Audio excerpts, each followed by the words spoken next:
Opa! Rodrigo Benício, como é que vocês estão?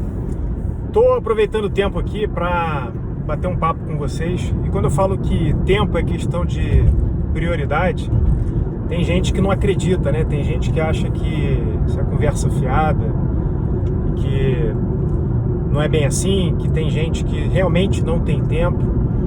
E eu estou aqui me deslocando da cidade onde eu resido para uma cidade vizinha, para ir a uma consulta médica. Eu fico injuriado, né? Desde que eu expandi a minha consciência relativamente a esse assunto, eu fico injuriado quando eu não priorizo o meu tempo da forma ótima. E em tempos digitais a gente se movimenta cada vez menos e alcança cada vez mais pessoas. Quando eu digo que a gente se movimenta cada vez menos, a gente menos vezes está tendo o tempo tomado com deslocamento. Mas mesmo você que eventualmente precisa se deslocar de um lugar para outro, você pode aproveitar o seu tempo para poder transformar isso em utilidade. Um dos maiores investimentos que uma pessoa pode fazer na vida dela, nela mesma, é um investimento em conhecimento. Se você me acompanha nas redes sociais, se você já assistiu alguma das minhas lives, você sabe que há uma diferença grande que eu sempre destaco entre informação e conhecimento. Por volta de 1995, que foi quando a internet, conforme nós a conhecemos hoje, chega comercialmente no Brasil, né, desde 1995, a gente começou a ter acesso à informação de uma maneira muito abundante, muito direta e gratuita. No início não era com toda essa facilidade que se tem hoje, né? Não existiam as redes sociais, você tinha alguns destacados grandes portais de notícias que foram até negociados por valores bilionários na oportunidade, né, nas operações lá de fusões e aquisições nesse mercado de TI. Mas a coisa foi se desenvolvendo e mais recentemente, há cerca de uns 10 anos, talvez um pouco mais, um pouco menos, a gente teve uma outra revolução nessa questão associada à tecnologia da informação, que foi o quê? Foi o advento, foi a criação das redes sociais. E por que eu digo que as redes sociais elas foram mais uma revolução? Por uma razão muito simples, porque nos dias de hoje, além de você ter acesso gratuito e praticamente irrestrito a uma quantidade quase infinita de informação, você é protagonista do seu próprio processo, porque todos os indivíduos, de alguma forma, estão presentes nas redes sociais, né? Todos aqueles indivíduos que estão conectados à internet. E isso vem crescendo, né? Esse processo vem crescendo. Talvez não todas as pessoas que você conhece estejam conectadas com todas as redes sociais, mas normalmente, pelo menos a uma ou duas delas, as pessoas estão conectadas. E as redes sociais, elas podem até mudar, você pode até vir a ter protagonistas diferentes entre essas empresas que disputam aí os usuários das redes sociais, né? Hoje as maiores são Instagram, Facebook, YouTube, nós temos também o Twitter. Para fins mais profissionais, a gente conta com o LinkedIn, uma pegada mais divertida, mais descontraída, você tem o TikTok. Mas o fato é que as pessoas, em razão do seu estilo ou do seu propósito, elas usam algumas ou todas essas redes sociais. E eu tenho dito bastante aqui que esse mundo novo em que a gente está inserido, ele não é ruim, de forma alguma ele é ruim, tá? Essas mudanças todas que a gente tem observado, elas não são ruins. Pelo contrário, elas são muito boas. É fato que muitas pessoas têm perdido os seus empregos esses baseados numa forma tradicional das coisas funcionarem, né? Empregos que demandavam habilidades, né? Eu posso dizer que sejam habilidades, apesar de estarem sendo substituídas por máquinas, mais braçais ou até mesmo intelectuais, mas que puderam ser automatizadas pelas máquinas, né? Pelos programas, pelos computadores, por programações de inteligência artificial. E eu tenho dito que isso não é ruim, por quê? Da mesma forma que essas atividades vêm sendo substituídas, as pessoas vão continuar e continuam dependendo umas das outras. E basta que você seja útil, que você, por meio da descoberta do teu propósito, daquilo que te faz bem fazer, né? Daquilo que te realizar, você se colocar à disposição dos outros e ser útil contribuindo para a vida de outras pessoas, para a vida da sociedade, agregando valor. E na medida em que você se torna útil, e é muito mais fácil ser útil fazendo aquilo que se gosta de fazer, e isso está associado a essa questão do propósito, de você descobrir o que é o teu propósito, o que te faz feliz, o que te realiza, você precisa fazer com que as pessoas saibam que você tem essa utilidade, que você entrega essa utilidade, que você é capaz de fazer isso. Então, a entrega dessa utilidade, ela se realiza por meio de conexões. Alguns chamam isso de network, outros chamam isso de relacionamentos sociais que você tenha, ou relacionamentos profissionais. Mas a mais simples tarefa e que existe desde sempre, desde que o mundo é mundo, de você interagir com outras pessoas e se comunicar com essas outras pessoas sem amarras, sem vergonha daquilo que você faz, sem vergonha de estar diante de uma câmera, de estar se comunicando. Não há problema nenhum nisso. E isso também passa por uma outra faceta da sociedade moderna que vem sido cada vez mais, penso eu, assimilada pelos jovens, né? Que é a faceta de se perder o medo de errar. As gerações anteriores, né? As gerações dos meus avós, dos meus pais e a minha própria geração, elas foram educadas numa cultura do medo, e em especial do medo de errar. De tal forma que, se você se expõe e se você erra, você é ridicularizado e se sente ridicularizado, se sente menos por estar errando. E isso é muito ruim, porque isso mata uma das coisas mais ricas que todos nós temos desde o nascimento, que é a criatividade, a espontaneidade, a busca pelo conhecimento em razão do desejo de descobrir o novo, né? De descobrir o algo mais. E a gente só aprende de verdade as coisas fazendo. A gente só aprende de verdade as coisas colocando em prática aquilo que nos foi ensinado, ou aquilo que nós estudamos ou absorvemos de alguma forma, aquele conhecimento que a gente buscou por alguma razão ou que teve contato com ele por alguma razão. Eu tenho dito que nos dias de hoje não basta mais você saber, né? Não basta mais você dizer que sabe. Não basta nem mesmo você saber fazer, né? Você dizer que sabe fazer alguma coisa. Porque efetivamente o que demonstra que você é perito em alguma coisa ou é bem sucedido em algum campo, em alguma atividade, é você fazer. E a partir do seu fazer, você vai obter resultados.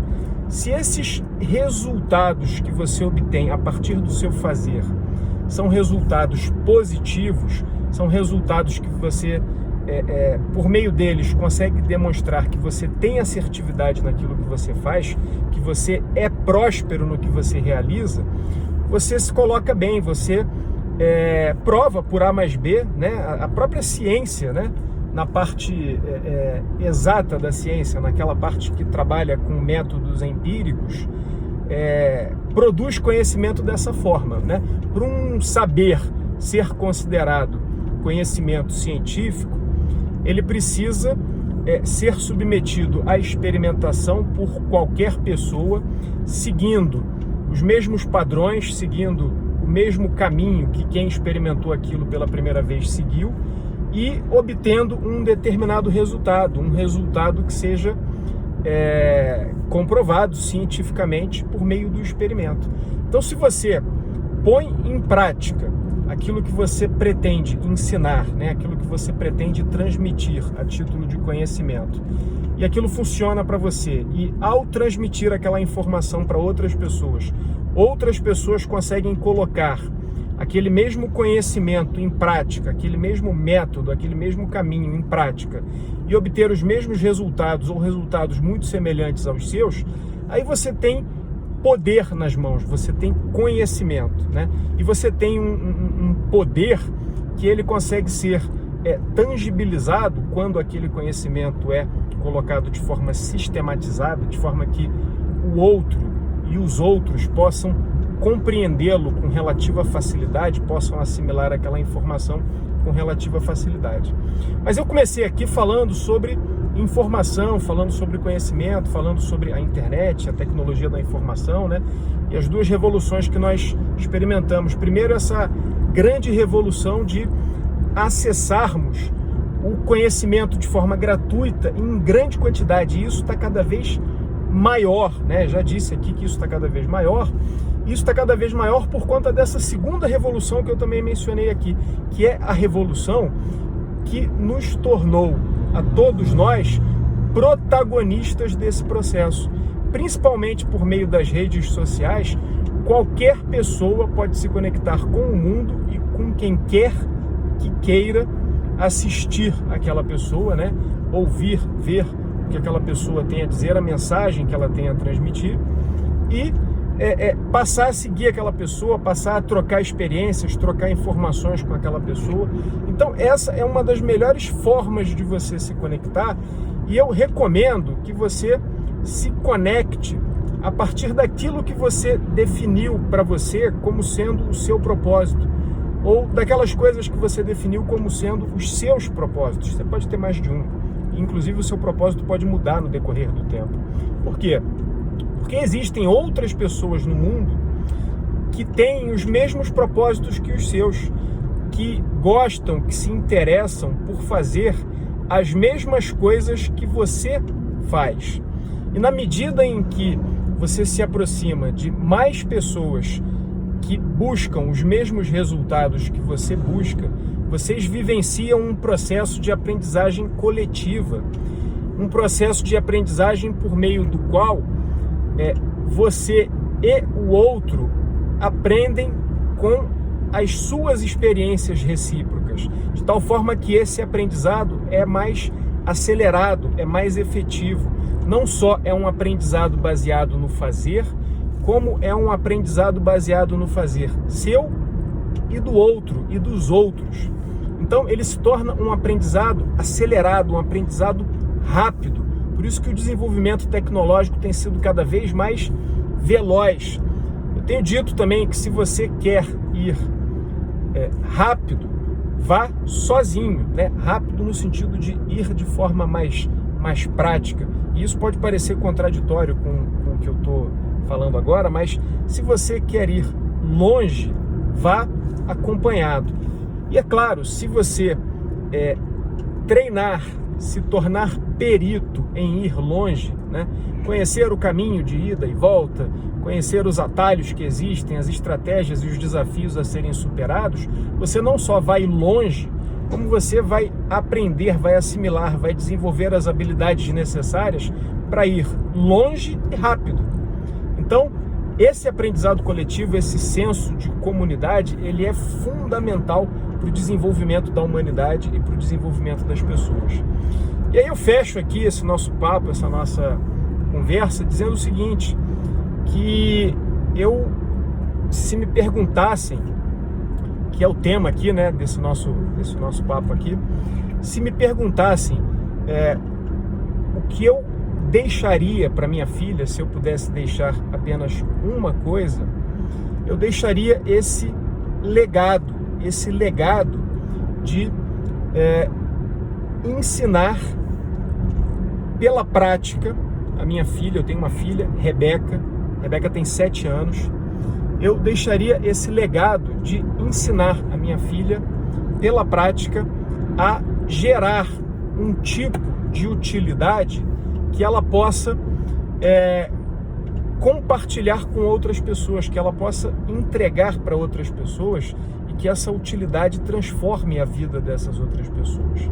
Não sei se você me conhece, não sei se é a primeira vez que você está aqui no canal, que você está tendo contato com uma live minha, com alguma informação que eu produza, algum conteúdo que eu produza, mas o canal aqui trata de três áreas, né? 3 temáticas: direito, empreendedorismo e imóveis. E eu basicamente ajudo donos de imóveis e pessoas que querem se tornar donos de imóveis a receberem o seu aluguel todos os meses sem estresse, sem tensão, sem aqueles desgastes que tomam tempo, dinheiro e que geram mais desgaste para o dono do imóvel. E além disso, eu também, no decorrer desse processo, ensino por meio do método 2 em 12, essas pessoas a dobrarem os seus rendimentos com locação de imóveis. Sim, é possível você dobrar os seus rendimentos com locação de imóveis. Se você seguir o método, se você observar determinados parâmetros para empreender no segmento imobiliário, você consegue obter esses resultados. E hoje eu me dedico, entre outras razões, a fazer isso para deixar esse legado para minha filha. Na medida em que eu realizo essa atividade, na medida em que eu ensino, compartilho com outras pessoas a minha experiência no empreendedorismo imobiliário, aplicando 2 em 12, fazendo 2 em 12, dobrando os meus rendimentos com locação de imóveis, eu ensino a minha filha, pela prática, a fazer a mesma coisa. E por que esse legado que eu procuro deixar é um legado que está atrelado ao empreendedorismo imobiliário? Por que eu fiz essa escolha entre tantas outras frentes de empreendedorismo? Por que o empreendedorismo imobiliário é aquele que eu escolho para mim, para minha família e para deixar como legado para minha filha, né? Para compartilhar com outras pessoas a forma ideal, a melhor forma de fazer isso? As razões são muitas, mas eu posso mencionar aqui algumas que eu considero das mais relevantes. Uma delas é a seguinte: eu sou um brasileiro, como a maioria de vocês que me assiste, e como um bom brasileiro, né, eu sou conservador, eu tenho garra, eu sou determinado, eu tenho perseverança nas atividades que eu desenvolvo, mas o meu perfil é um perfil conservador. Isso quer dizer que eu seja avesso ao risco, que eu não me disponha a correr riscos no meu empreendedorismo? De forma alguma. Eu me proponho a correr riscos. Agora, eu escolho os riscos que eu quero correr e eu meço esses riscos. Todo empreendedor profissional, ele deve, por princípio, por dever de casa, em toda a frente em que ele vai atuar, medir os riscos a que ele vai se submeter. E no empreendedorismo imobiliário não é diferente, isso é uma tarefa das mais importantes. A diferença do empreendedorismo imobiliário no segmento de locações, tá? Locações residenciais e locações residenciais de imóveis compactos. A diferença desse empreendedorismo imobiliário para os demais empreendedorismos, para as demais áreas onde se pode empreender, onde se pode investir, é que nesse empreendedorismo você tem a maior parte das variáveis que podem afetar o seu resultado sob o seu controle. Então, se você aprende a ser profissional nessa área, você vai atuar controlando os riscos que podem afetar a quantidade, qualidade e velocidade do seu fluxo de recebimentos, do seu fluxo de rendimentos. Isso não acontece em algumas outras áreas, ou pelo menos não acontece o tempo todo.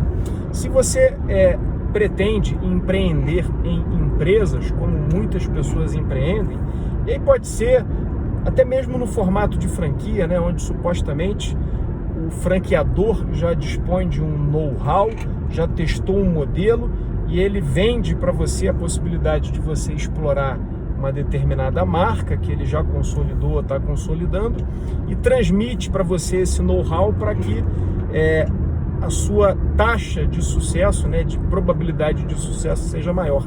Ainda que seja por meio de uma franquia, em empresas o risco é maior. Por quê? Porque a quantidade de variáveis externas, variáveis que estão fora do seu controle, que afetam a probabilidade de você ter um resultado positivo, é maior. A gente está vivendo contemporaneamente, né, no momento em que eu gravo esse vídeo aqui, um período de pandemia, né? A gente está convivendo com um vírus para o qual ainda não se desenvolveu uma vacina que comprovadamente seja eficaz para evitar o contágio das pessoas, né? E o que acontece? Nesse período de pandemia, praticamente todos os estados do mundo, né, todos os países do mundo determinaram o fechamento por um período que fosse das atividades comerciais, das lojas, dos shoppings, determinaram medidas de isolamento social. E a economia foi impactada por conta disso. Então, você imagina alguém que tinha acabado de investir as suas economias ali para montar um restaurante ou para montar uma loja no varejo. Essas pessoas, elas certamente foram afetadas por esses efeitos da pandemia, por esses efeitos do isolamento social, né? E elas tinham controle sobre isso? Não, elas não tinham controle sobre isso.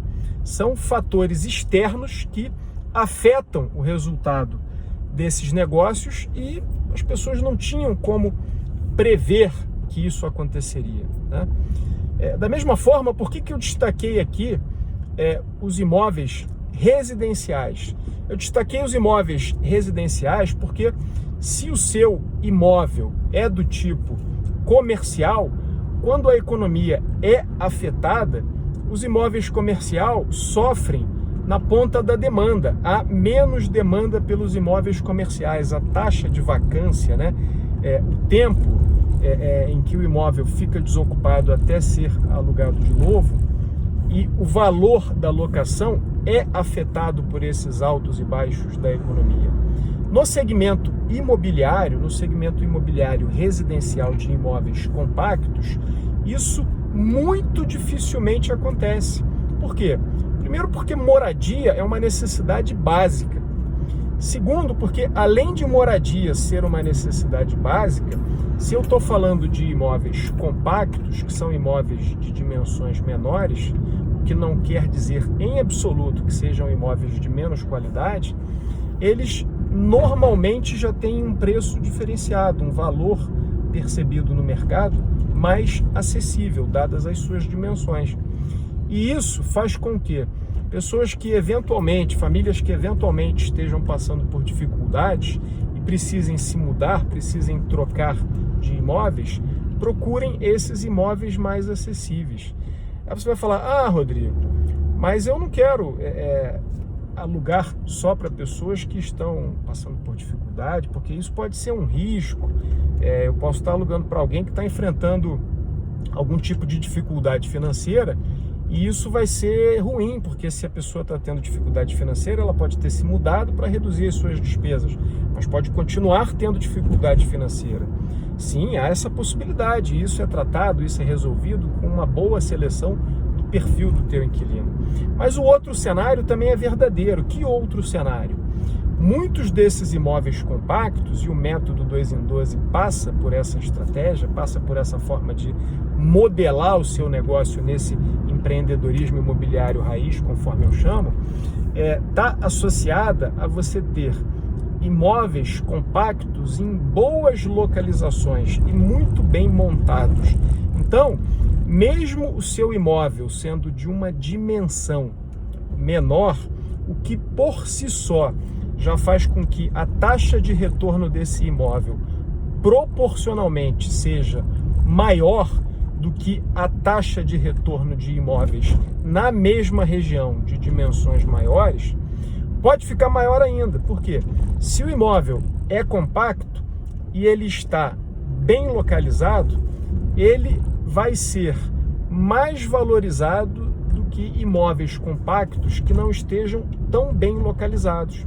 Então, se você tem, por exemplo, um condomínio de compactos ou um co-living de compactos, né, que são dois modelos que eu adoto com bastante frequência no meu empreendedorismo, por razões várias, né, e razões que geram economia, né, de tempo, de dinheiro e de desgaste. Se você adota esses modelos, você tem condições de oferecer compactos em localizações privilegiadas, em bairros nobres, em bairros que são mais funcionais, em bairros que são mais procurados pelas pessoas.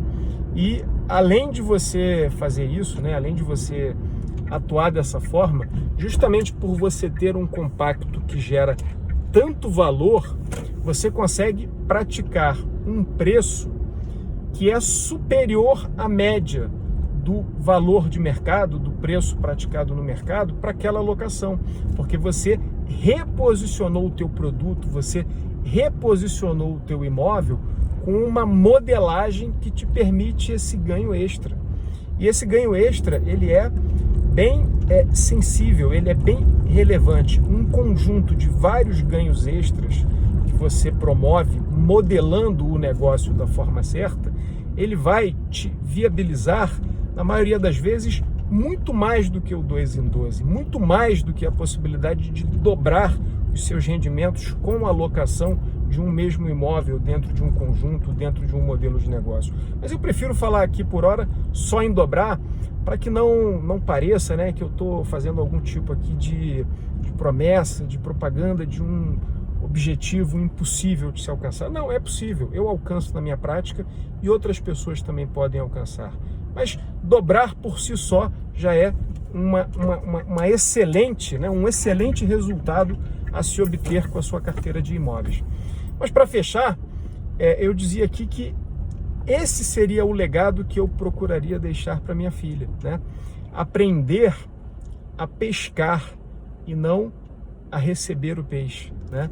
De que adianta eu deixar para minha filha, para os meus descendentes, uma carteira com muitos imóveis, se ela não sabe como operar esses imóveis, se ela não sabe como preservar esse patrimônio. Muitas famílias, né, muitos pais, muitas pessoas procuram deixar para os seus filhos, para os seus herdeiros, patrimônio, né?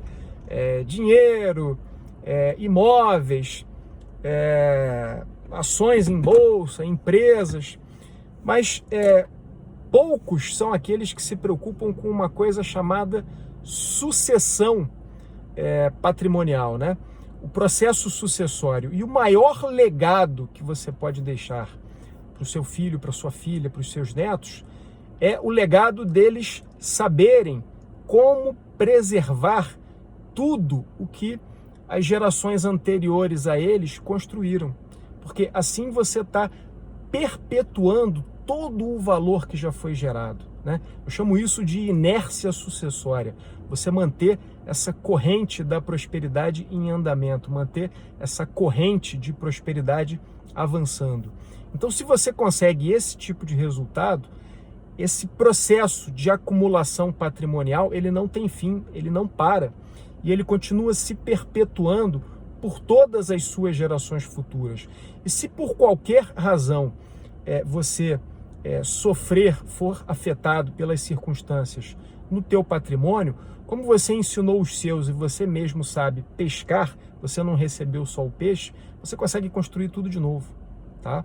Sem contar que, quando a gente está falando de imóveis, dentro desse segmento que eu falei para vocês, essas variáveis externas praticamente não afetam a tua operação, se a gente estiver falando de imóveis residenciais compactos em locação, tá? E aí, eu fecho dessa vez por completo dizendo o seguinte: não basta a informação, você precisa dominar o conhecimento para que, por meio do conhecimento, você possa acessar toda essa informação que existe gratuitamente aí, selecionar aquelas informações que geram valor daquelas que não geram valor, e por meio desse seu conhecimento, você processa essa informação que você selecionou, que gera valor, e gera mais valor através dela, né? Usando o conhecimento para transformar a informação em mais conhecimento na forma de utilidade para as outras pessoas, para a sociedade. Aí você criou a sua própria máquina de prosperidade, a sua própria máquina de fazer dinheiro, não de ganhar dinheiro, porque dinheiro não se ganha, dinheiro se faz. Beleza? Fique com Deus, um grande abraço para vocês, é sempre um prazer imenso poder passar por aqui e conversar um pouco sobre esses assuntos tão interessantes com você. Beijo grande!